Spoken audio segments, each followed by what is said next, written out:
शुकासारिखे पूर्ण वैराग्य ज्याचे, वसिष्ठा परिज्ञान योगेश्वराचे, कवी वाल्मिका सारिखा मान्य ऐसा, नमस्कार माझा सद्गुरु रामदासा.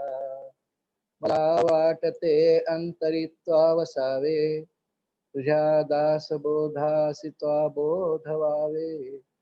अपत्या परी पाववी प्रेमग्रासा, महाराजया सद्गुरु रामदासा.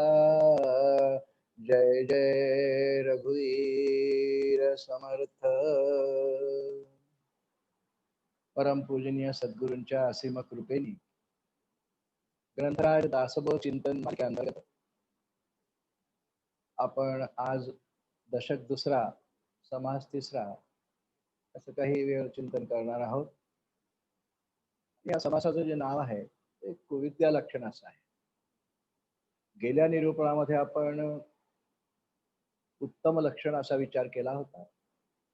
काही लक्षणांचा त्यामध्ये विचार केला आणि ती लक्षणं जर अंगी बांधली आधी व्यवहारामध्ये म्हणजे प्रपंचामध्ये लौकिक जीवन जगताना ही सगळी उत्तम गुण जर आपण एखाद्या व्यक्तीने मनुष्याने अंगात बांधली तर त्याचा पुढच्या काळामध्ये परमार्थामध्ये खूप उपयोग होतो.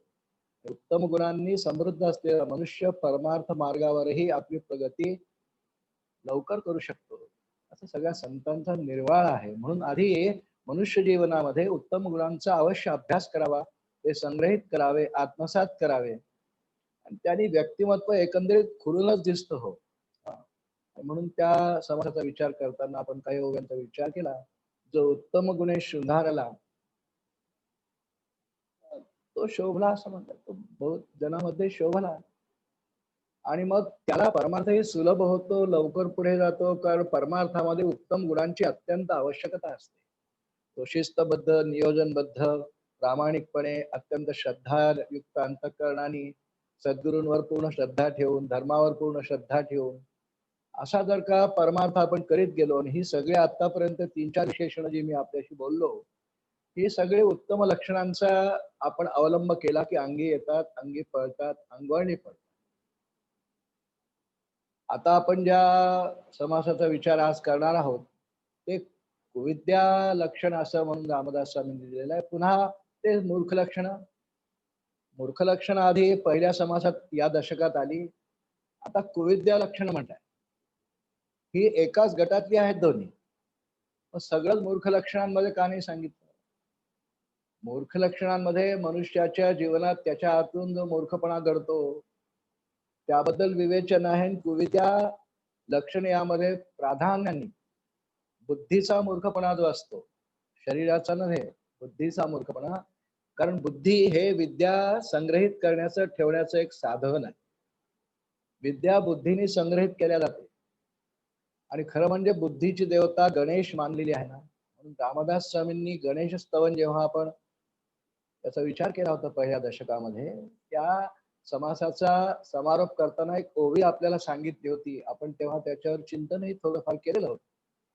ऐसा गणेश मंगळमूर्ती तो म्या स्तविला यथामती, वांछा धरुणी चित्ती परमार्थाची श्रीराम. परमार्थाची खरोखर मनापासून इच्छा, तळमळ, आवड असणाऱ्यांनी आणि आपला परमार्थ लवकर सिद्धीला जावा यासाठी प्रामाणिक प्रयत्न करणाऱ्या साधकांनी गणेशाची उपासना अवश्य करावी. कारण गणेश हे बुद्धीची देवता मानली आहे. आणि म्हणून आपण बघा की साधारणपणे नव्हे नक्कीच प्रत्येकच आपल्या धर्मग्रंथांचा प्रारंभ श्री गणेशाय नमः असतो. गणेशाला वंदन. एकदा सगुणात प्रवेश साधकांनी केल्यानंतर परमात्मा वास्तविक निर्गुण निराकार. पण सगुण आपल्या साधनेसाठी, उपासनेसाठी सगुणाचेनी आधारे निर्गुण पाविजे निर्धारे, सारासार विचारे संत संगे श्रीराम. एकदा सगुणाचा प्रांत आपण निवडला म्हणजे निवडावाच लागतो तो आधी भक्तीमध्ये. त्याशिवाय एकाएकी त्या परमात्म्याला त्याच्या निर्गुण स्वरूपाला नाही झोमता येत, तेवढी आपली ताकद शक्ती पुरत नाही. आणि म्हणून त्यामध्ये त्या सगुणाच्या प्रांतामध्ये श्री गणेश गजानन ही देवता बुद्धीची मानलेली आहे. विद्येचा सगळा संग्रह बुद्धीच्या आश्रयाने असल्यामुळे बुद्धिदाता गणेश असं. आणि स्फूर्तीची देवता शारदा ही वर्णन आपण ऐकलेली आहे. गणेशाचं वंदन करावं, गणेशाची भक्ती करावी, कारण पुढे या समासात जे काही निरूपण आहे हे विद्येच्या अंगाने त्या कुविद्या म्हटलेलं आहे. मूर्ख लक्षणं वेगळी, मूर्खपणा मनुष्य करतो म्हणून मूर्खपणा आणि कुविद्या लक्षण ही एकाच गटातली जरी असली ना श्रोते हो, तरी असा थोडासा सूक्ष्म फरक आहे. पहिली ओवी या समासाची असे आहे, लहानसा समास आहे, 40 ओव्यांचा समास आहे. ऐका कुविद्येची लक्षणे, अतिहीने कुलक्षणे, त्यागार्थ बोलिले ते श्रवणे, त्याग घडे श्रीराम. ऐका कुविद्येची लक्षणे, अतिहीने सुलक्षणे, अतिहीने सुलक्षणे, त्यागार्थ बोलिले ते श्रवणे, त्याग घडे श्रीराम. आता कुविद्येची लक्षणे मी तुम्हाला सांगतो आणि मूर्ख लक्षणांसारखं त्यागार्थ बोलिले ते श्रवणे, त्याग घडे श्रीराम असं रामदास स्वामींनी पहिली ओवी 40 ओव्यांपैकी आता कुविद्येचे लक्षण मी सांगता सुरुवात केलेलं आहे. थोडासा विचार करू, आधी चिंतन करू आणि मग या समासामध्ये जी काही कुविद्येचे लक्षण सांगताना रामदास स्वामींनी काही ओव्या लिहिल्या आहेत, त्या ओव्यांमधून कुविद्या म्हणजे काय याचं नेमकं दिग्दर्शन आपल्याला जे केलेलं आहे त्याचं यथामती यथाशक्ती आपल्या उपलब्ध वेळेमध्ये काही आपण दृष्टांतासाठी म्हणून काही ओव्या त्यातल्या निवडू आणि नंतर त्याचा थोडासा अभ्यासही करू. अगदी थोडासा प्रारंभ करूया. ऐका कुविद्येची लक्षणे. आपण असं ऐकतोय, मूर्ख लक्षणांमध्ये ऐकलं, नंतर उत्तम लक्षणांमध्ये ऐकलं. मनुष्य जीवन म्हणजे आपलं जीवन आपल्या फार परिचयाचं आहे आणि या सगळ्या जीवनाचा जर विचार केला, मनुष्य जीवनाचं करूया आपण, तर या सगळ्या जीवनात फार भेसळ झाली आहे. म्हणजे असं मिसळ झाली आहे, भेसळ म्हणजे मिसळ झालेली आहे. एकंदर जगाचा जर विचार केला तर भेसळ किंवा एकत्रीकरण ज्याला म्हणतात, चुकून असेल, जाणीवपूर्वक असेल, पण भेसळ आपल्या सगळ्यांच्या परिचयाची आहे. आता बघा, आकाशाकडे बघा. अशा एखाद्या अंधाऱ्या रात्री आकाशाकडे बघा, काय दिसतं? खूप चांदण्या, गर्दी झालेली असते. त्या किती आहेत हे विज्ञानालाही मोजता येत नाही. अनंत कोटी ब्रह्मांड आहेत ती, खूप आहेत आणि ठळक वेगळ्या वेगळ्या. ही मिसळ आहे, त्यात काही प्रकाशात आहे, काही परप्रकाशी आहेत, काही लहान आहेत, काही मोठ्या आहेत. त्यात चंद्र सूर्यांसारखे अजून करोडो ग्रह आहेत, तारे आहेत, ग्रह आहेत, फुलं आहेत. एक मिसळ झाली आकाशामध्ये. हे मिसळ समजावून घेण्याकरता पाहतात, आपल्या परिचयाचं आहे. यानं म्हणून परमार्थाच्याही मार्गामध्ये आपण लागल्यानंतर मनुष्य जीवनाचा विचार केला तर मनुष्याच्या स्वभावामध्ये खूप मिसळ आणि भेसळ झालेली असते. त्यात चांगलेपणा आहे, वाईटपणा आहे, क्रोध येणं आहे, संयम आहे, मन आवरण आहे, एका क्षणात मनाने दूर पळून जाणं आहे, दुसऱ्याचा तिटकार येणं आहे, दुसऱ्याचा राग येणं आहे, पुष्कळ काही मनाचे स्वभाव जे सांगितले आहेत, हे सगळं असं एकत्रित झालेलं आहे. त्यातले काही चांगले आहेत, काही गुण चांगले आहेत, काही वाईट आहेत, काही शरीराच्या अंगाने आहेत, काही बुद्धीच्या अंगाने आहेत. असं सद्विद्या कुविद्या, इथे विद्या शब्द आहे ना, विद्या शब्दाचा अर्थ ज्ञानासह त्या वस्तूचा आपल्या अंतःकरणात संग्रह करणे याला विद्या म्हणतात. जसं आपण लहानपणी शाळेत जातो, का जातो? विद्या ग्रहण करण्याकरता. विद्या ग्रहण केल्याने ज्ञानाची वृद्धी होते. ज्या विषयाचा आपण अभ्यास करीत असू, भाषा आहे, भूगोल आहे, इतिहास आहे, गणित आहे, कॉम्प्युटर सायन्स आहे, ज्याचा जो विषय असेल त्या विषयाचं विद्या ग्रहण करून, विद्येला ज्ञानही म्हटलं तरी चालेल, काय हरकत. त्या विद्येच्या अनुषंगाने त्या विषयाचं ज्ञान अंतःकरून ते बुद्धीत साठवल्या जातं. आणि ही विद्या ग्रहण करण्याची क्रिया जी बालपणापासून सुरू होते ती अगदी आपला हे जीवन संपायच्या शेवटच्या क्षणापर्यंत सुरू राहते. ती आपल्याला वाटतं की आम्ही विद्या काही घेणार, आम्हाला काही गरज नाही विद्येची, पण ती गरज असो नसो, अंतःकरणाचा धर्म असा आहे की अंतःकरण ते ग्रहण करीतच जाते. म्हणून मनुष्य जीवनाचा जर विचार केला तर हे त्या तारकांचं जे उदाहरण मी आपल्याला बोललो त्याप्रमाणे ही सगळी भेसळ किंवा मिसळ आहे. बरं, मिसळ आणि भेसळ असूनही या दोन प्रकारची मिश्रण आपल्याला पाहायला मिळतात. एक असं भेसळ असते की त्यातले पदार्थ वेगळे वेगळे करता येतात. आणि एक असं मिसळ असते की जे सहसा वेगळे केल्या जात नाही, होमोजिनियस ज्याला म्हणतात. उदाहरण बोलतो आपल्याशी. मी एक दिवस बाजारातून घरून सांगितल्या गेल्याप्रमाणे 2 किलो साखर आणली आणि घरी आल्यानंतर साखरेचा आमचा डबा आहे. त्यात आधीची काही साखर होती आणि मला आमच्या सहभागींनी म्हटलं की तुम्ही ती साखर डब्यात टाकायला आल्या. मी टाकली. तितक्यात अरे काय करते? आता मी तर टाकून दिली. काही म्हणाल्या नाही. पण आता मला सांगा, जुनी साखर आणि ही नवीन साखर जे एकत्र आणली, बरं दोन्ही एकाच दुकानातून एकाच दिवसाच्या अंतराने आणल्या, म्हणजे दुकानदारांनी एकाच पोत्यातून दिलेल्या आहेत. जुनी साखर त्याच दुकानातली, त्याच प्रकारातली आणि आता ही पण त्याच दुकानातली, अजून नवीन प्रकार जाड बारीक हा सुद्धा भेटतो नाही, एकाच पोत्यातली त्यांनी दिली. पुन्हा गरज भासली, पाहुणे येणार म्हणून 2 किलो अजून आणली, एकत्र केली. आता ही सुद्धा मिसळ आहे. जुनी त्या डब्यातली साखर आणि ही साखर हे भेसळ आणि मिश्रणच आहे. पण हे वेगळं नाही करता येत. त्याचा एक शास्त्रीय शब्द वापरू आपण. 2 सजातीयांचं मिश्रण वेगळं करताच नाहीये. अत्यंत सजातीय. कोणीही सारखे पांढरेपणासारखा गोडीसह सोडून द्या धर्म, तो साखरेत असतोच. पण ती आता वेगळं करणं शक्य आहे का? किती मला सांगितलं गेलं की दोन्ही वेगळ्या ठेवायच्या होत्या हो. त्याला ऊन दाखवायचं होतं. पण दोन्ही मिश्रणाला ऊन दाखवलं लागेल. सजातीय पदार्थांचं झालेलं मिश्रण आम्हाला वेगळं करता येत नाही. दुसरं उदाहरण पाहू, जे विजातीय पदार्थांचं आहे ते वेगळं करता येत. आमच्या अंगणामध्ये काही झाडं आहेत बघा. सगळ्यांच्या अंगणात असतात फुलझाडं, देवासाठी म्हणून आपण लावतो आणि त्या झाडांना बरीच फुलं येतात. आता नुकताच सीझन संपला, पण घडलेलं उदाहरण बोलतं आपल्याला. विजातीय पदार्थांचं मिश्रण वेगळं करता येतं, हा मुद्दा बोलतोय. आमच्या अंगणामध्ये जी झाडं आहेत, इतर झाडाचा विचार करू नये, दृष्टांतापुरतं 2 झाडं आपण घेऊया. एक आहे पारिजातक, पुष्कळ फुलं येतात.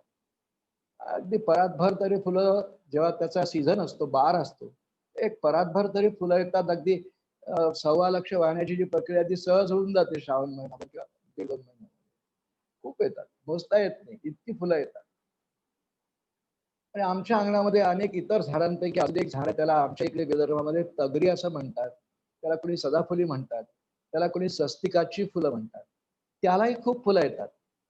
आणि एक दिवस नव्हे, मी अनावधानाने म्हणा की मला माहिती नव्हतं म्हणून ना मी ती दोन्ही फुलं तोडली आणि ज्या परातीमध्ये आधी काही पारिजातकाची फुलं वेचून मी ठेवलेली, त्याच्यावरती मी नंतर स्वस्तिकाची फुलं तोडली आणि ते खूप असे एकत्र झाले. मी घरात आणलं, ती परात घरात आली, तर मला आमच्या सहभाग्यवतींकडून सांगणं झालं की अहो ते वेगळे ठेवायचे होते. तर आपल्याला त्या दोघांचे वेगळे वेगळे हार करायचे. हा, म्हणलं सोपं आहे. त्याला किती वेळ लागतो? कारण स्वस्तिकाचं फुल जरा मोठं असतं. पारिजातक त्या मानाने आकाराने लहानच असतं. शिवाय त्याला केशरी देठ असतं. वेगळेपणा, विजातीय पदार्थ आहेत ते. ते 1-2 मिनिटात वेगळे होतील. म्हणून मी बारीक फुलं निवडण्यापेक्षा त्या परातीमधून स्वस्तिकाची फुलं वेगळी काढून दुसऱ्या एका टोपलीमध्ये ठेवून दिली. 2 विजातीय पदार्थांचं जरी मिश्रण झालं असेल, 2 विजातीय पदार्थांचं जरी मिश्रण झालं असेल, तरी ते अगदी सहजपणे वेगळं करता येतं. ते मी थोड्या वेळाने वेगळे केले, मग त्याचे हार वगैरे केले वेगळे वेगळे. मला तेवढाच मुद्दा बोलायचा होता. 2 सजातीय पदार्थ, साखरेत दोन्ही साखर वेगळे नाही करता येत. 2 विजातीय पदार्थ, दोन्ही फुलंच. फुलं या कॅटेगरीत ते सजातीयच झाले. पण प्रकार वेगळा न फुलांचा. जलजा नवलक्षाश्च मध्ये आपण हा अभ्यास केला होता की स्थावरास 300 लक्षाश्च, 30 लक्ष प्रकारचे स्थावर त्यात वृक्ष आणि पर्वत दोन्ही येतात. आणि त्यामुळे सहजपणे अगदी काही फार आटापिटा कष्ट न करता ती पारिजातकाची फुलं आणि स्वस्तिकाची फुलं मला थोड्याशा प्रयत्नांनी वेगळा करता येतात. 2 विजातीय धर्मांचे पदार्थ आपल्याला मिसळ जरी झाली असती, बेमालूमपणे झाली असती, तरी सुद्धा ते वेगळे करता येतात. श्रोते हो, तेच नेमकं इथे लागू पडतं, परमार्थामध्ये लागू पडतं. सद्विद्या आणि कुविद्या दोन्ही अंतःकरणाचे धर्म, पण दोनही हे विजातीय असल्यामुळे प्रयत्न केला तर इच्छा असली तर ते दोन्ही पदार्थ वेगळे वेगळे करता येतात. विद्या वेगळी काढता येते आणि सद्विद्या अंतःकरणात तशीच ठेवता येते. ते मिश्रणच झालंय. ते मिश्रण केव्हापासून झालं त्याचं उत्तर अनादी कालापासून. जेव्हा जीवसंकल्पना अस्तित्वात आली, मला जीवदशा प्राप्त झाली त्या दिवशीपासून माझ्या अंतःकरणात सद्विद्या कुविद्या त्या दोन्हीचं बेमालूनपणे मिश्रण सुरू आहे. कोणी कितीही नाही म्हटला तरी त्याच्या अंगी काही नाही काही कुविद्या असतेच. संत सद्गुरू यांचा आपण विचार करू नये, त्यांच्याशी आपली तुलना सुद्धा आपण कधी करू नये. ते अत्यंत निर्मळ शांत असतात, तिथे विकार नाही. विकाररहित अवस्था अशी जी संतांची ईश्वराची त्याच्याशी तुलना नाही करणार आपण. पण सामान्य साधक प्रापंचिक जीवाचा विचार करतो आपण, त्याच्याजवळ कुविद्या असतेच. 99.99 जरी सद्विद्येने एखादा पुरुष समर्थ असला असली त्याच्याजवळ थोडीशी तरी कुविद्या असते. ती पूर्ण गेली की तो सद्गुरू किंवा संतच झाला ना. कारण अत्यंत कुविद्येने निर्दोषत्व असलेलं एकच वस्तू जगात आहे. निर्दोषम ही समम ब्रह्म असं भगवद्गीतेत श्लोक आहे. निर्दोष कुविद्या हा दोषच आहे. तो आपल्या स्वतःच्या समाधानाच्या प्राप्तीसाठी आनंदाच्या मार्गासाठी परमार्थ मार्गामध्ये कुविद्येचं इतकंही असणं हे नाही अलाउड आहे. आणि म्हणून ते मिश्रण विजातीय पदार्थांचं असल्यामुळे सद्विद्या कुविद्या परत मूर्ख लक्षण उत्तम लक्षण शब्द आपण काही द्या, श्रेयस प्रेयस काही द्या, प्रपंच परमार्थ, पण त्यांचं खूप मिश्रण झालेलं आहे नक्की. बरं आता हे मिश्रण आपण असा मुद्दा पाहिला की ते विजातीय धर्माचे असल्यामुळे ते मिश्रण आपल्याला वेगळं वेगळं करता येतं. आपण पहिल्या ओळीचा विचार करता ऐका कुविद्येची लक्षणे अतिहीने कुलक्षणे. रामदास स्वामी त्याला हीन असं म्हणतात. पहिल्या ओळीचं चिंतनाला करणारा सुरुवात आपण आणि 4-5 ओव्यांचा अभ्यासही करू आपण. असा एक फक्त मुद्दा आधी लक्षात ठेवा अजून एक, की मी माझ्याकडे कुविद्या मला कळलं. आता काही लक्षणांचा आपण खाली अभ्यास करणार आहोत ओव्यांचा. त्यावरून आपल्याला आपल्यात ऐकीने ठरवता येतात असतात सगळ्यांजवळ. सगळे कुविद्या किंवा कुविद्येची लक्षणं सांगितलेले सगळे धर्म माझ्या अंतःकरणातून किंवा माझ्या व्यक्तिमत्वातून मला काढता येतात. पण तरी सुद्धा अगदी शेवटचा राहिलेला कुविद्येचा जो घटक आहे त्यासाठी फार मोठा प्रयत्न किंवा फार मोठी कृपा आवश्यक असते. उदाहरण पाहू. पुन्हा आपण अंगणामध्ये जाऊ. माहिती नाही आज पारिजातकाच्या झाडाचं फार आठवण का होते माहिती नाही. भगवंताची किंवा गुरूंची योजना. पारिजातकाच्या झाडाचा दृष्टांत. कारण पारिजातकाची रोज सकाळी उठल्यानंतर अगदी पहाटेच्या, मी अंधारात नाही म्हणत, थोडस झुंजूमुंजू झाल्यावर फुलं वेचण्याची छान एक आनंदाची पर्वणी असते हो. असे टप टप टप टप ते फुलं पडतात. झाडाकडे पाहत राहा थोड्या वेळ. काही फुलं आपोआप आपोआप गळतात. 3 प्रकारचे फुलं त्यात येतात. आपण अंगणात जावं तर काही फुलं ते टप टप टप टप एक एक पडत असतात. त्या झाडाला मानलं अंतःकरण आणि त्या फुलाला थोडा वेळ मी कुविद्या म्हणतोय दृष्टांत पुरतं. हस्तिक पारिजातक फुल फार मंद मंद सुगंध देणारं, देवाला अत्यंत प्रिय असं ते पुष्प आहे. पण मी कुविद्येसाठी दृष्टांत बोलतोय सध्या. 3 प्रकारे ते फुल पडतं, गळून पडतं, त्याचा त्याग ते वृक्ष करतं. एक, अगदी सहज ते फुल टप टप टप टप, कारण ते ज्या देठामध्ये पक्क बसलेलं असतं, तो देठ म्हणतो की जा, सकाळ झाली तू जा, तुझा मी त्याग करतो. त्या वृक्षाच्या त्या फुलाच्या मूळ देठाने ज्या ठिकाणी त्याची उत्पत्ती आहे त्याने त्याचा त्याग केला. त्या वृक्षाने त्याचा त्याग पहिला ह्या प्रकारे आपोआप गळून पडतो. मी अंगणात गेलो. मी माझ्या प्रयत्नांनी लवकरात लवकर जास्तीत जास्त फुलं वेचता यावी म्हणून पूजेला बसायचं, वेळ घ्या जायला नको. झाड खला खला खला हलवलं. आता ज्या फुलांची इच्छा नाही पण झाड तर हलवलं गेलं, ते इच्छा नसणे भर भर भर भर टप टप टप टप टप टप खूप मोठा सडा पडतो. ते वेचले. झाडाने फुलांचा त्याग करण्याची दुसरी पद्धत, मी आपणहून पडलेली वेचली, दुसऱ्यांदा झाड हलवून मी वेचली. वेचतच होतो आणि काही वेळाने जोराने वारा आला आणि त्या वाऱ्याने अजून काही फुलं जी इतक्या लवकर पडली नसती ती पुन्हा बरोबर बरोबर बरोबर एक 50-60-100 फुलं पडली, ती वेचली. एवढे करून त्या झाडावर काही फुलं दिसत होती. मी टपटप पडताना पाहिलेली वेचली, मी झाड हलवून पडलेली वेचली, वारा आल्यावर ती मोकळी झालेली झाडाने त्याचा त्याग केलेली ती वेचली. काही झाडाला अजून टिकून आहेत, ते घट्ट आहेत. ते किती घट्ट धरून आहेत. त्यानंतर सूर्य आकाशात बराच वर येतो, साधारण 8:30-9 पर्यंत, आणि मग तो सूर्यप्रकाश दिवसभर आला म्हणून ती उरलेली सगळी फुलं मग एकही फुल झाडावर राहत नाही ना. त्यानंतर दुसऱ्या दिवशीच येणार, कळ्या येतील तेव्हा आलेल्याच असतात कळ्या, त्या लहान अवस्थेत असतात. मग सगळ्या फुलांचा त्याग साधारण 10:30-11च्या दरम्यान तो पारिजातक वृक्ष करतो, कारण सूर्य खूप वर आला आहे. सूर्यप्रकाशाने तापल्यामुळे म्हणा तो डेट किंवा त्याचा त्या वृक्षाशी संयोग असलेला संपत आला म्हणा, त्याला तिथून निघावं लागतं. चौथा प्रकार असंच आपल्या अंतःकरणाचं आहे.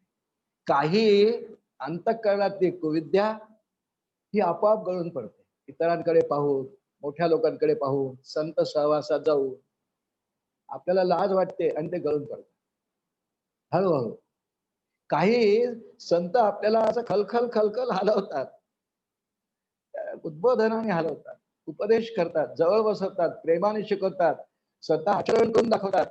आणि त्यांचं आचरण पाहून संतांचं मोठ्यांचं महाजनो येन गथस्स पंथा, कारण तसं किती शास्त्र ग्रंथ वाचले तरी, किती धर्मग्रंथ वाचले तरी संतांच्या प्रत्यक्ष सहवासात जे कळतं त्याचा परिणाम लवकर होतो.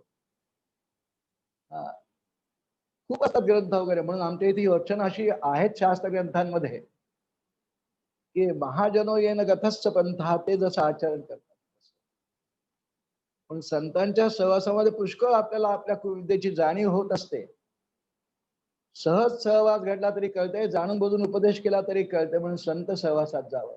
हे झाड हलवतात ते आपला, हे काही गळून पडतात. त्यानंतर वाऱ्याची जोरात झुळूक येते. संतांनी शिकवलेल्या, सद्गुरूंनी शिकवलेल्या मार्गाला आपण लागलो की ते भक्ती मार्गामध्ये उपासना नावाचं एक मोठं वादळ आपल्या जवळ देतात.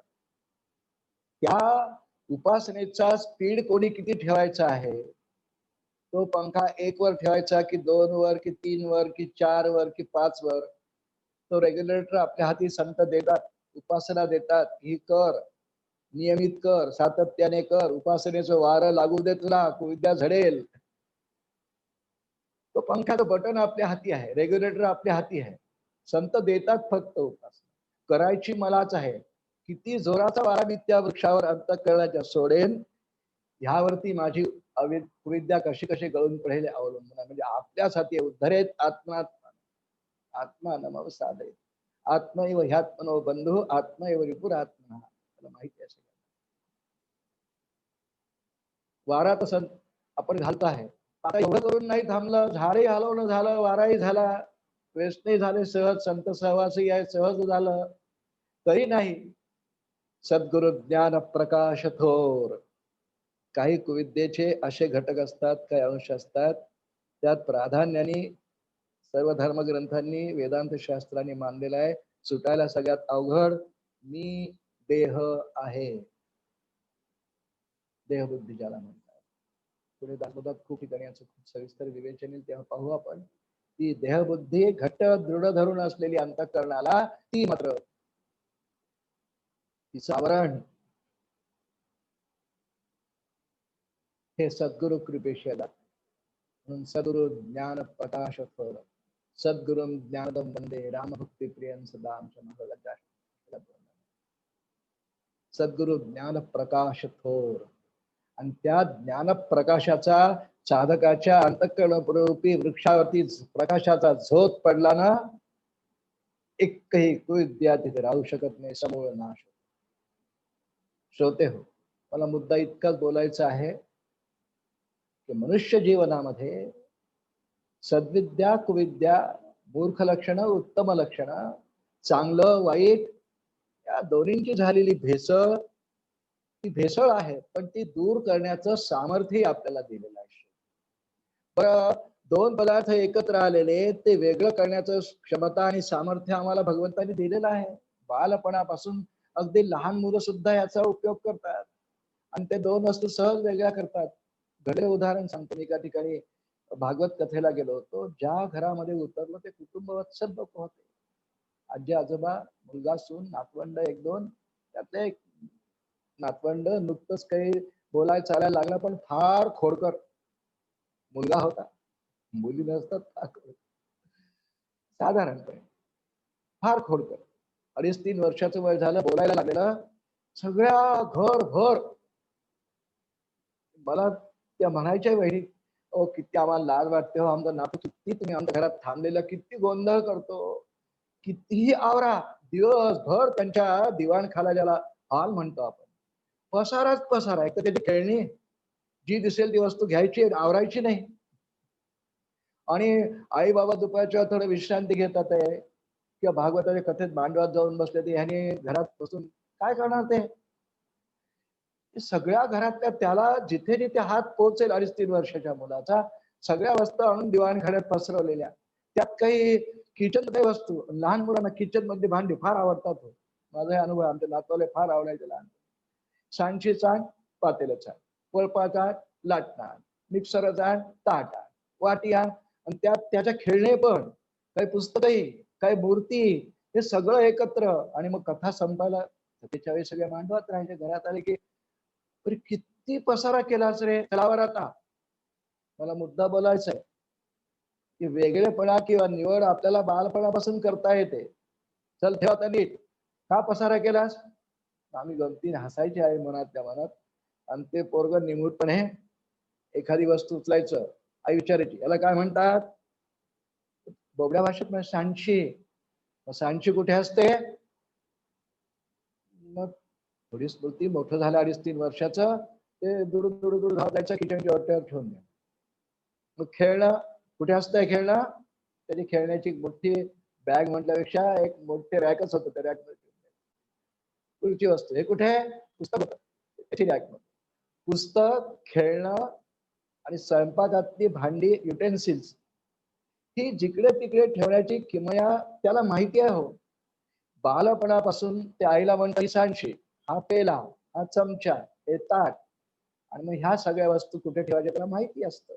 मला मुद्दा बोलायचा आहे, बालपणापासून एकत्रित आलेल्या आणि मिसळ झालेल्या वस्तू वेगळ्या करून त्या आपल्याला तितक्या लहान बालकाला जर कळतात, तर दोन वस्तू वेगळ्या करून त्यांच्या त्यांच्या गुणधर्माप्रमाणे, स्वभावाप्रमाणे त्यांची ठेवण्याची जागा जी आहे तशा वेगळ्या ठेवता येतात. दुर्दैवानी नाही म्हणत, दुर्दैवानी म्हणा, सुदैवानी म्हणा, उत्तम लक्षणं आणि मूर्ख लक्षणे ठेवण्याची जागा एकच आहे. चांगल्या गोष्टी आणि वाईट गोष्टी, चांगले धर्म आणि वाईट धर्म ठेवण्याची जागा एकच आहे. कुविद्या आणि सद्विद्या हेही ठेवण्याची जागा एकच आहे, आणि तिला बुद्धी असत. हे सर्व बुद्धीमध्ये ठेवल्या जात. विद्या, अविद्या, कुविद्या, कुविद्या ही अविद्या गटात.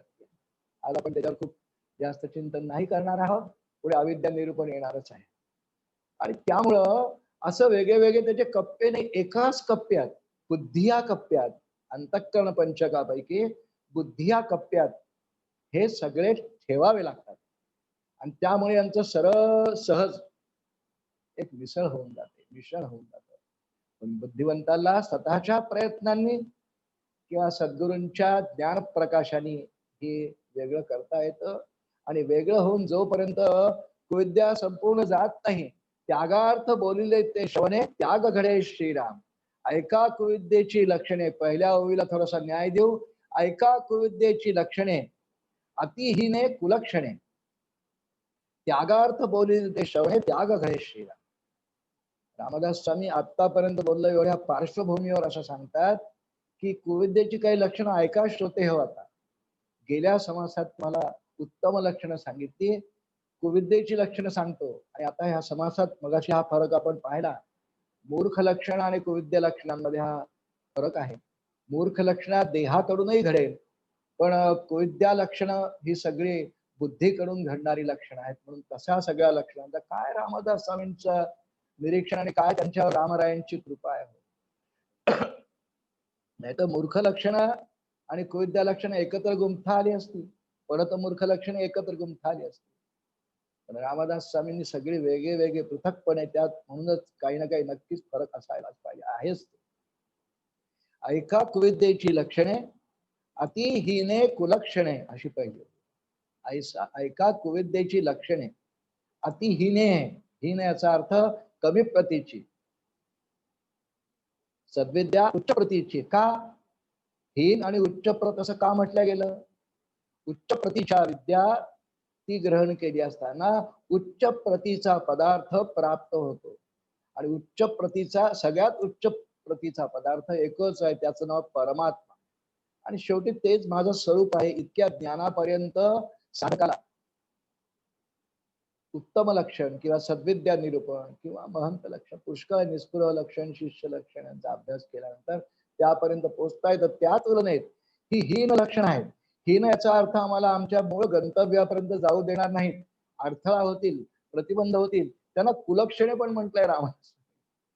अतिहीने कुलक्षणे, पण मी त्यागार्थ बोलिले ते श्रवणे त्याग घडे श्रीराम.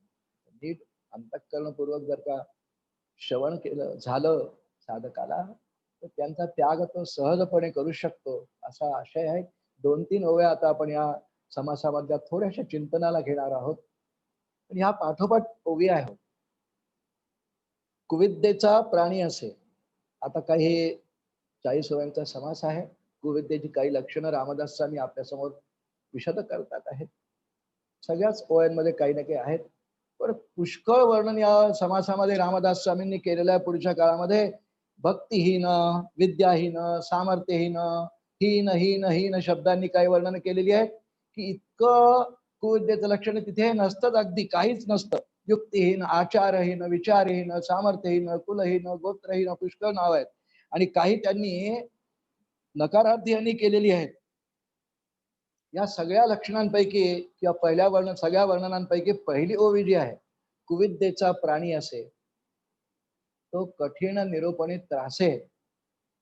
कुविद्येचा जो प्राणी आहे, ज्याच्याजवळ कुविद्या भरपूर प्रमाणात संग्रहित आहे किंवा ज्यांच्या अंतःकरणात कुविद्या खूप जास्त आहे, प्रमाणामध्ये 100% कुविद्या कुठेही नसते. बोललोय मुद्दा मी आपल्याला, नसते 100%.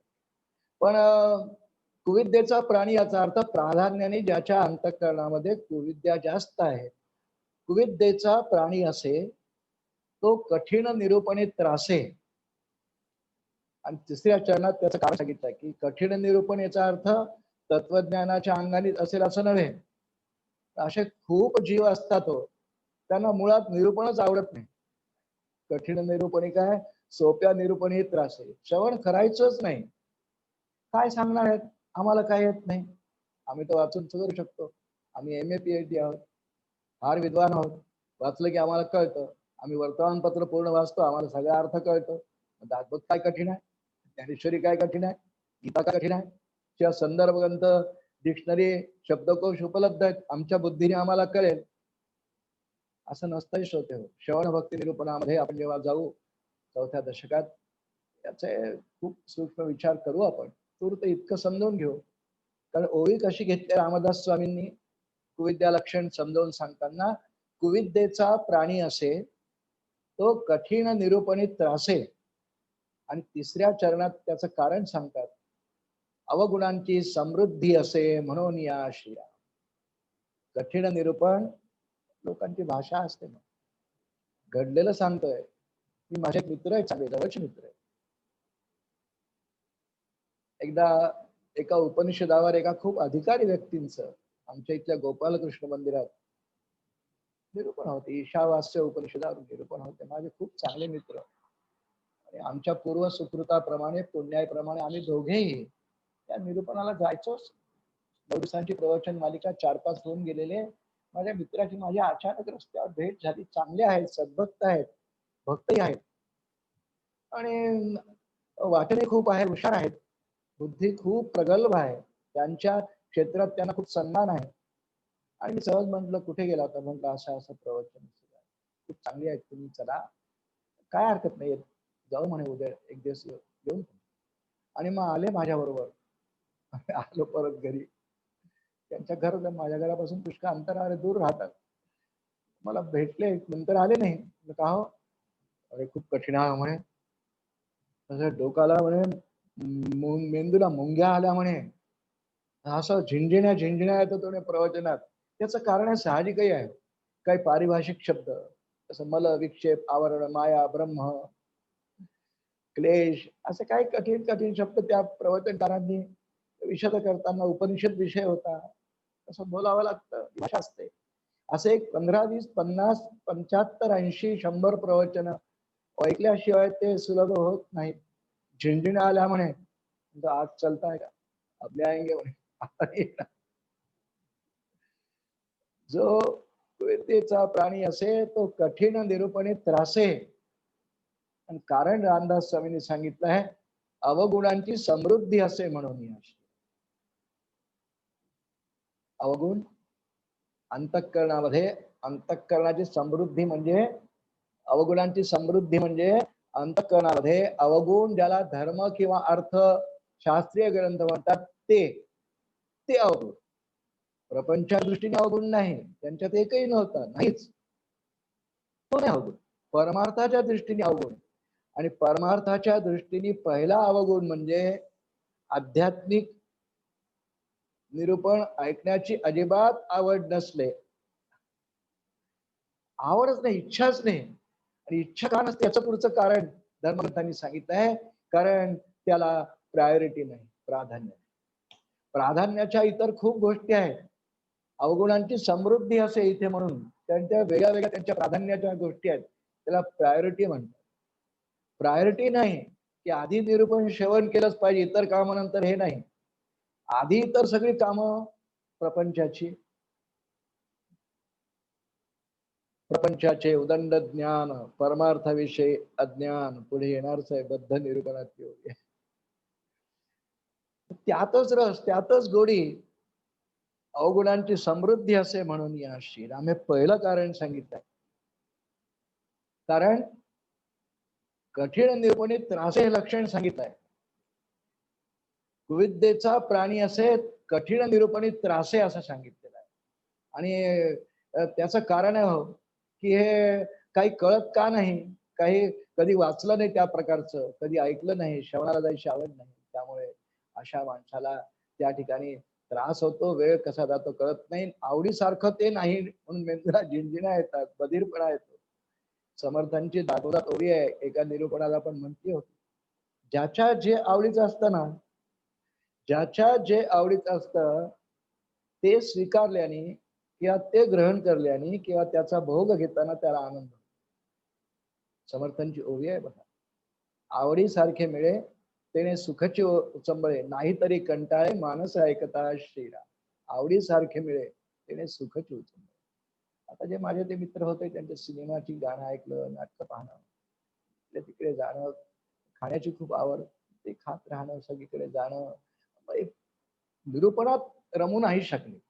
ते रमूच शकणार नाही असं नव्हे, पण त्यांना आपली अवगुणांची जी समृद्धी अंतःकरणातली आहे ती आधी काढावी लागेल, आणि मग त्या अंतःकरणाला एक वळण मिळेल की तू आता कठीण का असेना निरूपण ऐकू शकतोस. हळूहळू ते कळायला पण लागतं, ती ईश्वराची कृपा व्हायला लागते. आणि म्हणून ही ओवी रामदास स्वामींनी अगदी या कुवेद्या लक्षणांचा प्रारंभ करताना अगदी सुरुवातीला हीच ओवी लिहिलेली.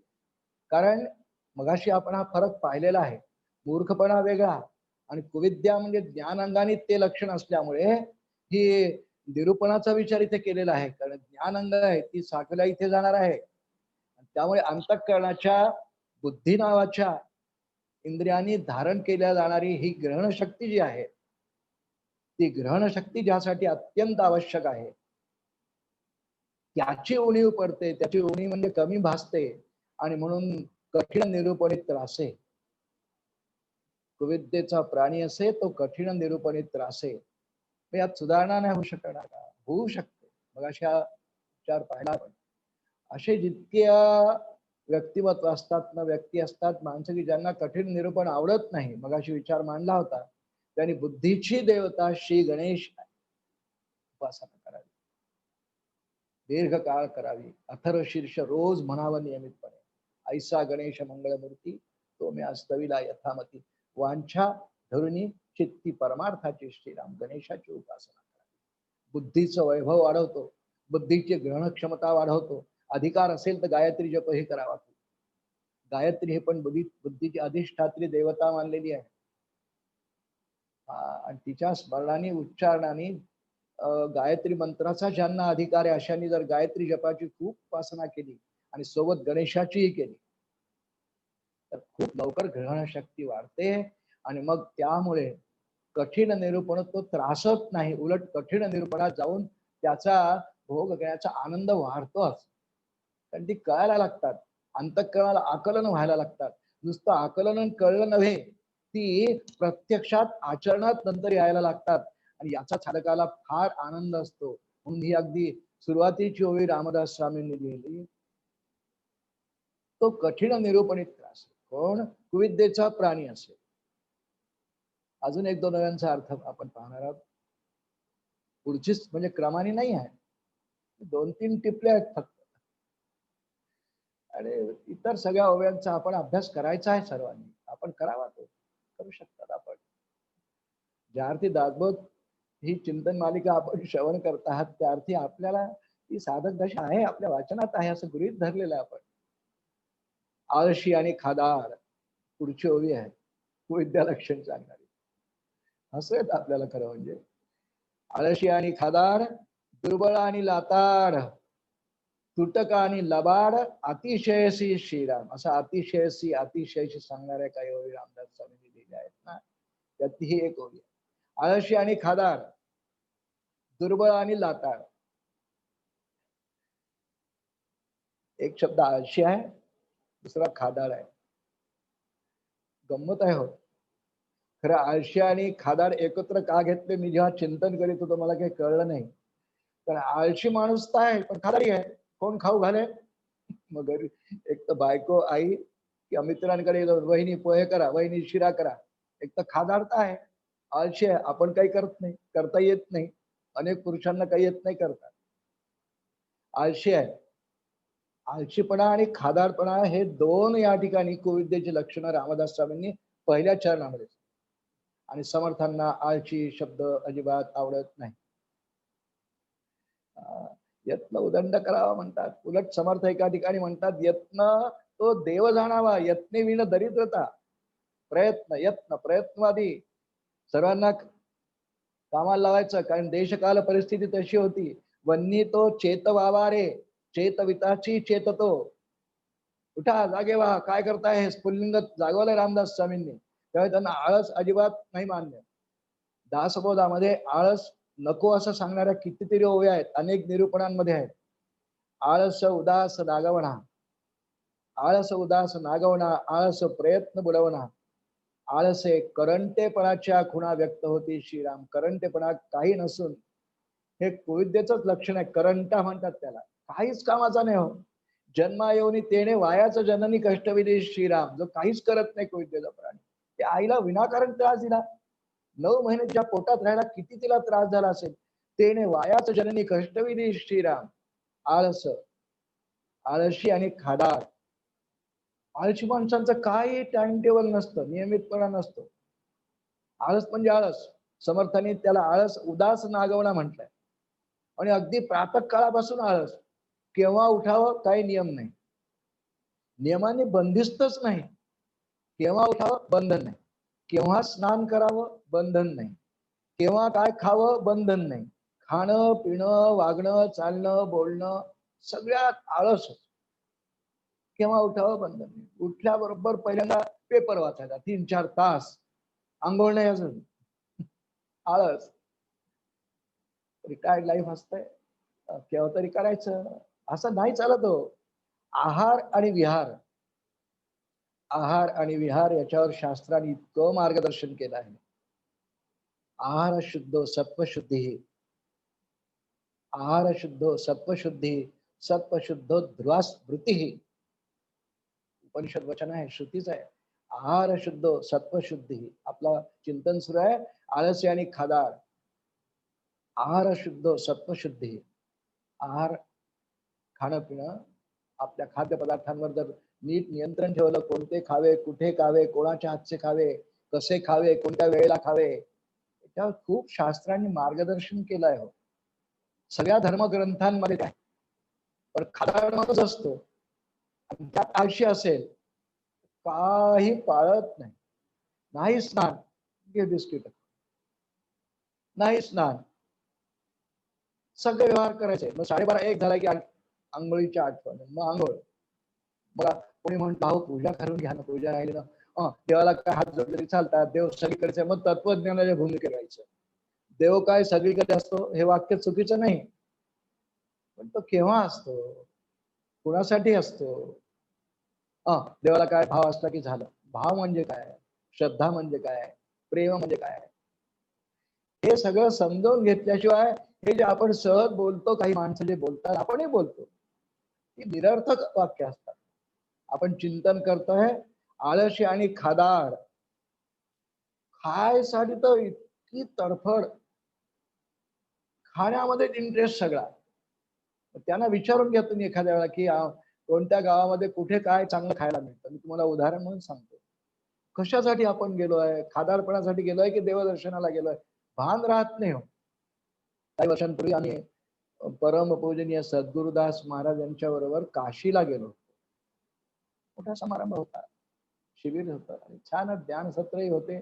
काही संत आचार्यांचे दर्शन आणि सर्वात मुख्य हेतू या यात्रेचा काशी विश्वनाथाचं दर्शन सद्गुरूंच्या समवेत असा हेतू. पुष्कळ माणसं आम्ही गेलो होतो. 1000च्या वर संख्या होती, वेगळ्या वेगळ्या गावांवरून आलेली. आम्ही काशीला दाखल झालो. पहाटेला 2:30-3 आमची तिथे ट्रेन पोहोचली आणि आमची वेगळे वेगळे माणसं आले मुंबईहून, सगळ्या गावून. आमची गाडी मात्र सकाळी 2:30-3 पोहोचली. अंधार किट्ट होता. आमच्या नियोजित मुक्कामाच्या स्थानावरती आम्हाला नेण्याकरता व्यवस्था झालेली होती. आम्ही नवीन होतो काशीत, माहिती नाही. मुक्कामावर गेलो, स्नान वगैरे झाली. 8 वाजता कार्यक्रम, 8-8:30ला मुख्य उद्घाटनाचा ज्या सोहळ्यासाठी म्हणून आम्ही गेलो होतो, तो सोहळा 8:30-9ला सुरू होणार. पण स्नान वगैरे करायची. पण आमच्यामध्ये एक खादाड होते. मला कुणाला नावं ठेवण्याकरता बोलत नाही, मी नाव घेऊन तर बिलकुल नाही, पण लक्षात आलं म्हणून सांगतो. आळशी आणि खादाड कुविद्येचं लक्षण आहे. देवदर्शन राहिलं आहे, अजून काशी विश्वनाथाचं दर्शन नाही आहे. आणि आम्हाला सूचना होत्या की कार्यक्रमाला सुरुवात होण्यापूर्वी सर्वांनी काशी विश्वनाथाचं दर्शन घेऊन यायचं. 9ला कार्यक्रम सुरू होईल, सकाळी लवकर लवकर उठायचं. आणि रांग असते, लहान लहान गल्ली बोळी तेव्हा होत्या. आता असं ऐकलंय की बरंच त्यात सुधारणा झालेली आहे. पण आम्ही गेलो त्या काळात, 5 वर्षापूर्वीची गोष्ट आहे, 50 सालची गोष्ट आहे. लहान लहान गल्ल्या बोळत, त्यात गाई यायच्या, त्यात बैल यायचे, म्हशी यायच्या. वेळ लागायचा 1-1.5 तास दर्शनाला. म्हणून सगळ्या सूचना काटेकोरपणे दिल्या गेल्या होत्या की ते सगळं करा, लवकर लवकर शुचिर्भूत्वा काशी विश्वनाथ दर्शन करून मंडपात येऊन बसा. आमच्याजवळ 2 मित्र होते, असे 2-3 होते ते आवडीचे, आणि सारख्या आवडीचे असले की त्यांचं जमतही. समानशील व्यसनेषु सख्यम म्हणतात त्याप्रमाणे सारखी आवड. चला जायचं आहे तिकडे. त्यांचं स्नान वगैरे झालं. नाही म्हणे सगळ्यात पहिल्यांदा तर काशीला आलो आहे ना, सगळ्यात पहिल्यांदा तर दही खाणार. अरे वा, ऐकलं होतं, प्रसिद्धीच आहे. काशीला वाराणसी म्हणतात ना, त्या ठिकाणी दही खरंच छानच मिळतं. उत्तर प्रदेशात पूर्णच दही छान मिळतं. खवल्याचं त्या हुंड्यात म्हणतात त्याला, मातीचे हुंडे असतात, त्याचा स्वाद खमंगपणा त्याला आलेला असतो. चांगलं, त्याचा काही तिटकारा निषेध आपण करीत नाही. आणि अगदी काशी विश्वनाथ दर्शनाची रांग सोडून, आणि आम्ही सगळे रांगेत उभे राहिलो. आमचे 3-4 मित्र दही साखर खायला गेले. दही खाल्लंय त्यांनी. आम्ही रांगेत, आमचे दर्शन झाले, ते भेटले. नंतर आम्ही एकत्र मंडपात गेलो कार्यक्रमस्थळी. म्हटलं, आम्हाला विचारलं त्यांनी दर्शन झालं का? म्हटलं हो. मग तुमचं राहिलं ना? देव काय सगळीकडेच असतो म्हणून. अरे, विधान चुकीचं नाही, देव सगळीकडे आहे. इतक्या दुरून 1000-1200 किलोमीटर अंतरावरून यात्रा गेलेली सद्गुरूंच्या समवेत. वाराणसीला गेल्यानंतर सगळ्यात प्रधान कर्तव्य काशी विश्वनाथासमोर नतमस्तक होणं. निषेध कोणी करत नाही हो. खादाडपणा ज्याच्यात नाही तोही दही खाईलच ना, पण तो खादाडपणाने नाही खाणार.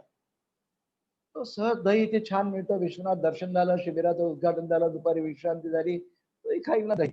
ज्या ठिकाणी जे चांगली वस्तू मिळते त्याचा स्वाद घ्यायला काय हरकत नाही. पण प्राधान्य, प्रायोरिटी, खादाड माणसाची प्रायोरिटी खाण्यात राहणार. आळशी आणि खादाड, दुर्बळ आणि लाताड. लाताड शब्दाचा अर्थ उर्मट असा दिलेला आहे. स्वतः आता दुर्बळ आहे, पण उर्मटपणा किती अंगामध्ये, जणू काय मी फारच शक्तिमान आहे. त्या शक्तीला काय अर्थ आहे का? दुर्बळ आणि लाताड, उर्मटपणा फार असतो, हे कुविद्येचं लक्षण सांगितलं. अनुभवाची गोष्ट सांगतोय. एकदा घरून मी टू व्हीलर काढली, स्कूटर, आणि आमच्या घराच्या बाजूला असं एक जरा धोक्याचं वळण आहे, पुढे नाला आहे, आणि मी अगदी नुकतीच माझी स्कूटर सुरू केलेली, वेगही फार नाही, आणि त्या टोकापर्यंत मी आमच्या गल्लीच्या गेलो, हॉर्न जोरात दिला, आणि त्या बाजूला थोडं ब्लाइंड आहे, तर दिसत नाही पलीकडून कोण येत आहे ते. एक मुलगी भरधाव वेगाने, ती स्कूटीवरच होती, येत होती. मी जोरात ब्रेक मारला, त्यामुळे अपघात टळला, तिने पण मारला. ते मला बोलायचं होऊ शकतं असं. मी तिला सहज म्हटलं की थोडस हळू गाडी चालवावी, तर ती मला उर्मटपणे काय म्हणाली, दुर्बळ आणि लाताड. माझ्या तुलनेत विचार केला ती 17-18 वर्षाची होती. माझ्यात काही फार बळ आहे असं नव्हे, पण तरी देखील विचार केला असता तर तिच्यात चांगली सुनावणी मी करू शकत होतो, किंवा तिला काहीतरी म्हणू शकलो असतो. पण मी तिला प्रेमाने म्हटलं का ग, माझ्या नातीसारखी आहेस तू, असं म्हटलं नाही, पण सांभाळून चालवा, टर्न आहे, ब्लाइंड टर्न आहे, हॉर्न पण तू दिला. ती एकदम माझ्या अंगावर गुरगुरलीच जवळ. तरुण वयात जरा गुरमी असतेच, आणि दातार स्वभावाचा धर्म बोलतोय आपल्याला. दुर्बळता आहे माझ्यापेक्षा, दुर्बळ आणि लाताड, उर्मट. मला म्हणाली लाताडपणे, उर्मटपणे, आजोबा तुम्हाला जर नीट दिसत नाही तर गाडी चालवता कशाला? अरे, आम्ही काही बोललो नाही. दोघं, ही आमची सहभाग्यवती सुद्धा माझ्या बरोबर होती. दुर्बळ आणि लाताड, तुटक आणि लबाड, पुढचे दोन विशेषण 2 चरणात दिले. तुटक आणि लबाड, अतिशय अत्यंत लबाड. लबाड याचा अर्थ फसवणारा, लबाड लांडगा म्हणतो ना आपण.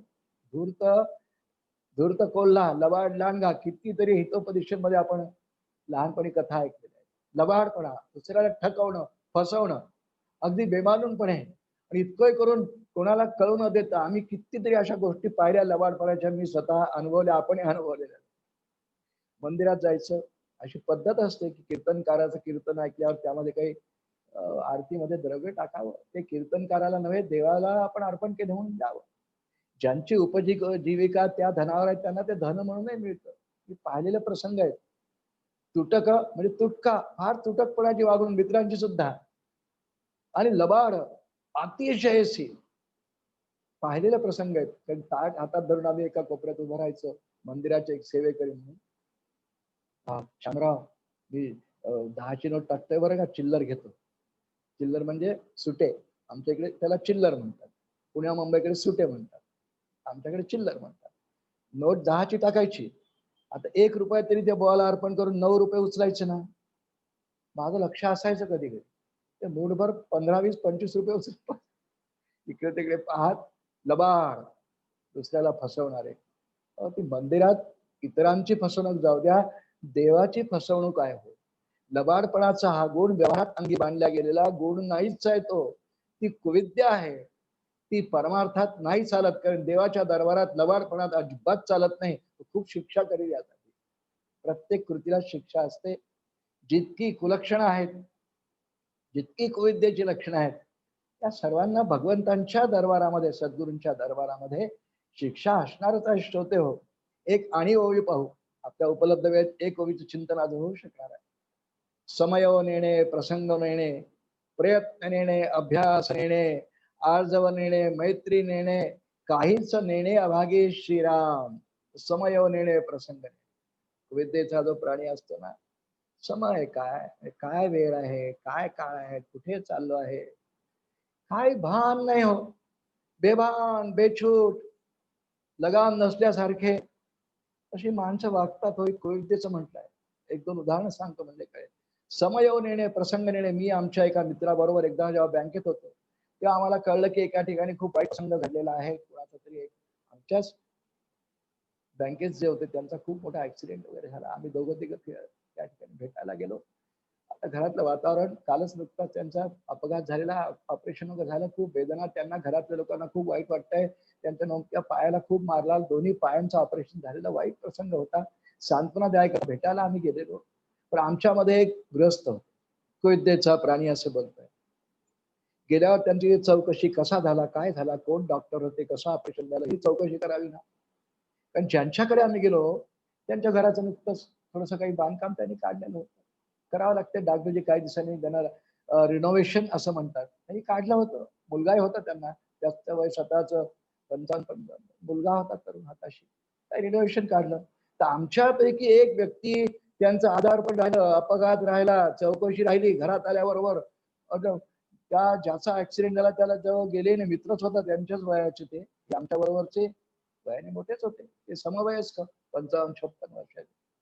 आम्ही त्यांच्या अंतिमाजवळ दोघं तिघं बसलो. आमच्यातले जे सगळ्यात वयस्क होते ते मुलाशी म्हणतात, का रे बांधकाम कधी काढलं, अजून पूर्ण का नाही केलं, तिकडे बाबाचा ऍक्सिडेंट झाला, लक्ष नाही घातलं नाही, त्याला रागवत राहील. प्रसंग नवणे. अरे काय प्रसंग आहे, वेळ काय, काळ काय, कशासाठी आलो आहे, सांत्वना द्यायची. त्याला म्हणे, तू असा कसा फसतोस, सिमेंट काय भाव आणलं, मजूर कोणते आणले, त्याला किती मजूर देतो. ते 15-20 मिनिटं त्या घराच्या बांधकामाबद्दल त्या मुलाला खूपच रागवत होते. प्रसंग काय, प्रसंग नेणे, समय नेणे, काहीच नेणे अभागी श्रीराम. अभ्यास नेणे, प्रयत्न नेणे, आर्जव नेणे, मैत्री नेणे, या प्रत्येक शब्दाची एक एक छटा आहे. आर्जव याचा अर्थ मनाचा सरळपणा नाहीच, मैत्री नाहीच, मित्रपणा नाहीच. तर एकही सगळे हे रामदास स्वामींनी कुविद्येचे गुण सांगितले. ही कुविद्या लक्षणं बोलतोय. प्रयत्न नाही, अभ्यास नाही, याच्यावर आपण पुष्कळ चिंतन पुढे दासबोधात करणार आहोत. रामदास स्वामींचा पूर्ण भर यत्नवादावरच आहे, प्रयत्न करण्यावर आहे, सगळ्याच संतांचा आहे. काल विवेकानंदांचं उदाहरण दिलं होतं ना, यत्न उदंड करावाच. ऐक सदैवपणाचे लक्षण ही रामदास स्वामींची शिकवण निरूपणातली ओवी आपण पुढे चिंतनाला घेणार. ऐक सदैवपणाचे लक्षण, रिकामा जाऊ नये दीक्षण, प्रपंच व्यवसायाचे ज्ञान बरे पाहे शिरा. ही सदैव शिकवण निरूपणात ती आपण घेणार आहे चिंतनाला. फार भर आहे यत्नवादावर. प्रयत्न केलाच पाहिजे, प्रयत्न पुरुषे सांडू नये, पुढे येणारच आहे. त्यामुळे रामदास स्वामींनी प्रयत्न नेणे, अभ्यास नेणे, आर्जव नेणे, मैत्री नेणे, काहीच नेणे अभागी असं जे म्हटलेलं आहे. प्रसंग नेणे, समय नेणे, प्रसंग नेणे. खूप कशी माणसं असतात. संस्कृती, धर्म, आचरण तर खूप सोडून द्या, काही एक व्यावहारिक अगदी इंग्रजीतला शब्द वापरतोय, काही कॉमन सेन्सही नाही अशी माणसं पाहण्यात आली की आपल्याला त्यांच्याविषयी फक्त वाईट वाटतं, राग येत नाही, राग येऊच नाही कोणाचा. पण कीव येते हो. मी घडलेली उदाहरणं सांगतोय आपण. आपण अशी उदाहरणं पाहत असाल. एकदा संध्याकाळ होती, आम्ही मंदिरात गेलो होतो, दोघेही गेलो होतो. श्री गोपालकृष्ण मंदिर अमरावतीला आहे. त्याचा मुख्य वाढदिवसाचा दिवस होता, आता आहेच परवा. आम्ही गेलो होतो, खूप गर्दी मंदिरामध्ये आणि अनेक लोक आलेली होती. आणि आमच्या ओळखीपैकी एक तरुण वयातली मुलगी आलेली. मी तिला म्हटलं, अगं तू एकटी आलीस, हे कुठे गेले तुझे, पण त्यांना ते दोघं बरोबरच यायचे नेहमी. तिने सांगितलंय निरागसपणे, निर्लसपणे सांगितलं, लपवून नाही ठेवलं. का काय आले आहेत म्हणे हे, पण इथे की नाही कॉर्नरला ना एक सलून आहे म्हणे, तर ते कटिंग करायला बसून गेले. वा रे वा, समय नेणे, प्रसंग नेणे, इकडे देवाचा वाढदिवस. हे भाविक आहेत, चांगल्या घराण्यातले आहेत, अनुग्रहित आहेत, भक्त आहेत, उपासक आहेत, साधक आहेत. संध्याकाळची वेळ, एक तर संध्याकाळच्या वेळेला काही गोष्टींचा निषेध आहे. असं त्यात काही आपल्या विमान सलून तर रात्री 10 पर्यंत उघडी असतात. ज्यांच्यावर काही शास्त्र संस्कार नाही अशी माणसं गेली तर गेली, तर कटिंगला गेले हो. बरं गेले तर गेले, प्रसंग नेणे बोलतोय मी आपल्याशी. असे घडलेले काही प्रसंग असलेले त्या अंतःकरणामध्ये असे राहतात, रागाने नाही राहत. कीव, त्यांच्या अंतःकरणाच्या दारिद्र्याची कीव येते, त्यांच्याजवळ असलेल्या कुविद्येच्या त्या संग्रहाची कीव येते. अशी आपल्याजवळ असू नये की सद्गुरूंना नेहमी प्रार्थना करावी. म्हटलं कुठे गेले ग ते? कटिंगला बसले. बरं गेले तर गेले. कटिंग झाली मंदिरात आले. आमच्या इथे असं शास्त्र सांगतं की आम्ही कुठे केस उतरवले की स्नान करावं. करतोच आपण सगळे, कोणीही स्नान केल्याशिवाय राहत नाही. म्हणून सकाळच्या वेळेला स्नानाच्या आधीच आपल्या इथे ही पद्धत आहे केस कर्तनाची, आपण ती पाळतो बहुतांश. एखादा प्राणी कुविद्येचा प्राणी असेल, ते वर्णन सुरू आहे. गेले तर गेले आणि कटिंग झाल्यानंतर मंदिरात आले सौभाग्यवतीला न्यायला आणि दर्शन घेतलं. अरे आंघोळ व्हायची आहे बाप्पा तुझी. पण मनाचे खूप तसे सरळ आहे हो, वाईट नाही. ज्यांच्याविषयी मी बोलतो मनाचे फार सरळ, रुजुता खूप आहे. पण हा एकच मध्ये कसा आला कुठून? कारण संस्कार नाही, श्रवण नाही, ऐकलेलं नाही. दुसऱ्याचं ऐकणार नाही असं नाही, खूप शांत वृत्तीचे आहेत. ऐकलेलं नाही, माहित नाही. म्हणून अशा प्रकारचं समयो नेणे, प्रसंग काय, वेळ काय, आपण कुठे आहोत याची काही भान न ठेवता माणसं वागतात. आणि हे सगळं रामदास स्वामींसारखे साक्षात्कारी सत्पुरुष टिकून ठेवतात आणि गोविंद्या लक्षणामध्ये ते संग्रहित करतात. मला एकच मुद्दा मग आपण थांबू शकतो, तिथून आपण सुरुवात केली. अशी अनेक लक्षणं रामदास स्वामींनी या 40 ओव्यांमध्ये गोविंद्याची दिलेली आहेत. प्रयत्न आपला असावा की माझ्यामध्ये अशी जर काही लक्षणं असतील तर मी प्रयत्नपूर्वक सद्गुरु पदिष्ठ उपासनेत राहून त्यांच्या आज्ञा मानून जर मी अनुग्रहित असेल तर त्यांनी सांगितलेल्या आज्ञांचं पालन करून उपासनेला पक्क दृढ धरून उपासनेला दृढ चालवावे. त्यांनी बरेच आपली कुविद्या कमी होते, कारण सद्गुरु आपली कविद्या कमी करण्यासाठीच त्यांचं अवतार असतो, त्याला धरून ठेवावं. परंतु जर का काही असेल तर ती प्रयत्नपूर्वक काही सद्गुरूंच्या आशीर्वादाने आपली हळूहळू दूर व्हायला. आणि दर वेळेला सगळी कुविद्या माझी वर येईल असं नाही. कुविद्येचे कोणीही प्राणी आणि जगात 100% कुविद्यता नसते. त्यामध्ये सद्विद्याही पुष्कळ असते, सद्गुणही पुष्कळ असतात. म्हणून जिथून आपण सुरुवात केली त्या मुद्द्याच्या चिंतनाने आपण थांबू. एकंदर मनुष्य जीवनाचा विचार जर केला ना तर एक खूप जबरदस्त भेसळ झालेली आहे. भेसळ झालेली आहे, मिश्रण तयार झाले. त्यामुळे चांगलं वाईट हे दोन्ही आपल्या अंतःकरणाचे धर्म असतात. प्रपंच आणि परमार्थ दोन्ही करायला आपल्याला आवडतात. ही मिसळच आहे. म्हणून रामदास स्वामींसारख्या सत्पुरुषांचं आपल्याला सांगणं आहे, ते सद्गुरू आहेत सगळे. प्रपंच सुखे करावा, प्रपंच सुखे करावा, परी काही परमार्थ वाढवावा, परमार्थ अवघाची बुडवावा, हे विहित नव्हे शेरा.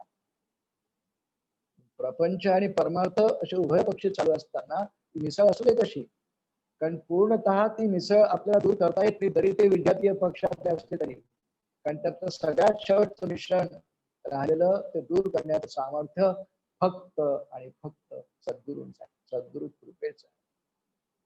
तोपर्यंत हे असे हळूहळू आपले इतकी कुविद्या आहे ती हळूहळू शक्यतो कमी स्तरावर ठेवून, पण प्राधान्याने सद्विद्या उच्च स्तरावर ठेवून परमार्थाचा अधिकार वाढवीत जावा, असा आमचा सगळ्याचा कुविद्या लक्षणांच्या निरूपणाचं चिंतन करून का होईना. तो त्यागासाठी बोलले रामदास स्वामी. पण अगदी सुरुवातीच्या ओळीत म्हणाले, ऐका कुविद्येची लक्षणे, अतिहीने कुलक्षणे, त्यागार्थ बोलले ते श्रवणे, त्यागचे घडे श्रीरा. असा कुविद्येचा आमच्याजवळ जर काही असेल शेष विद्या आहेच, तर तिचा त्याग म्हणजे आमच्याकडून भावा, सद्गुरूंनी पूर्ण कृपावंत व्हावं अशी त्यांच्या चरणी विनम्र प्रार्थना करू. आजची झालेली चिंतनाची सेवा सद्गुरू रामदास स्वामी आणि परम पूजनीय सद्गुरूंच्या चरणी समर्पण करून या ठिकाणी वाणीला विराम देऊ. सद्गुरु समर्थ रामदास स्वामी महाराज की जय. जय जय रघुवीर समर्थ.